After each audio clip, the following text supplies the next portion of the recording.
everybody. Welcome to Reading Poetry Badly. Today we're reading Ode to a Nightingale by by John Keats. Excuse me. So, Ode to a Nightingale. My heart aches and a drowsy numbness pains my sense, as though of hemlock I had drunk, or emptied some dull opiate to the drains. 1 minute passed, and leftwards had sunk.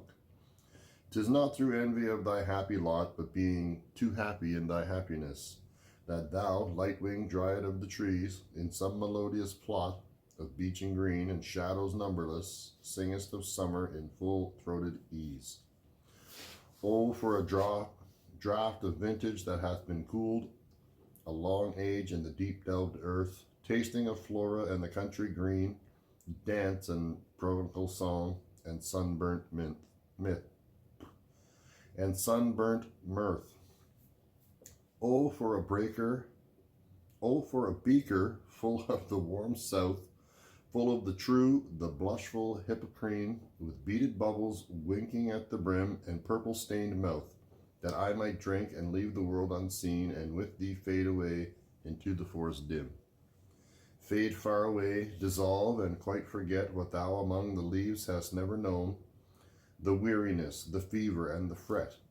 Here where men sit and hear each other groan, where palsy shakes a few sad last gray hairs, where youth grows pale and spectre thin and dies, where but to think is to be full of sorrow and leaden-eyed despairs, where beauty cannot keep her lustrous eyes, or new love pine at them beyond tomorrow.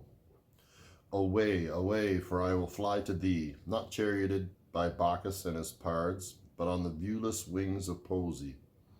Though the dull brain perplexes and retards, already with thee tender is the night, and happily the queen moon is on her throne, clustered around by all her starry fays, but here there is no light, save what from heaven is with the breezes blown, through verdurous glooms and winding mossy ways. I cannot see what flowers are at my feet, nor what soft incense hangs upon the boughs, but in balm darkness guess each sweet wherewith the seasonable month endows. The grass, the thicket, and the fruit tree wild, white hawthorn and the pastoral eglantine, fast fading violets covered up in leaves, and mid-May's eldest child, the coming musk rose, full of dewy wine, the murmurous haunt of flies on summer eves. Darkling I listen, and for many a time I have been half in love with easeful death, called him soft names in many amused rhyme, to take into the air my quiet breath. No more than ever it seems it rich to die, to cease upon the midnight with no pain, while thou art pouring forth thy soul abroad in such an ecstasy.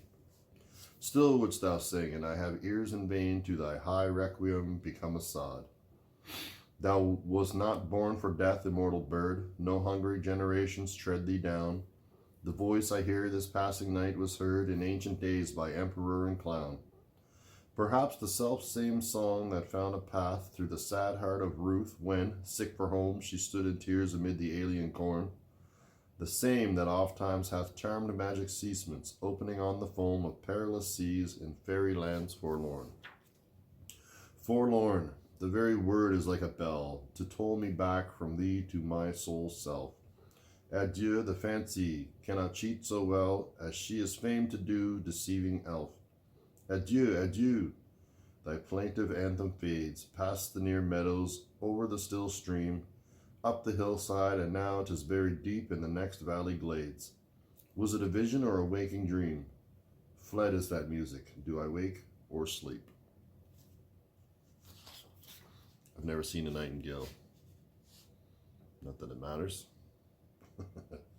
But just remember, keep it simple, stupid. Thank you for listening today, and you have yourself a great day.